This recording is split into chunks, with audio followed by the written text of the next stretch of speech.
Welcome to the Slop Temple. We pray this video helps. In this video, I will explain how to remove copper from electric motors. First, ensure you have a clear, well-lit workspace and all your tools ready. This method focuses on simplicity, allowing you to efficiently separate the copper windings from the motor's stator. We will cover the necessary steps to safely and effectively extract the copper, turning old motors into valuable scrap material. Before beginning, gather your essential tools: a hammer, a cold chisel, a pair of strong pliers, and a sturdy vise.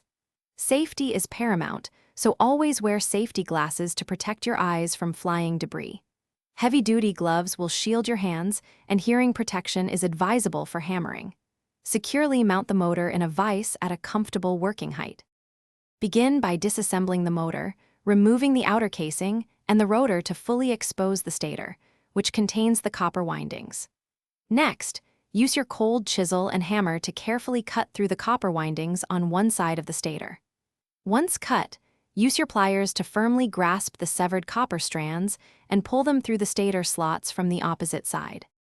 For easier removal, you can gently heat the stator with a torch or in an oven for a few minutes. This softens the insulation around the copper, making it more pliable. Remember, clean, bare, bright copper is the most valuable, so try to remove as much insulation as possible. This straightforward process allows you to recover significant amounts of valuable copper from discarded electric motors. Thanks for watching. Consider subscribing if we helped you.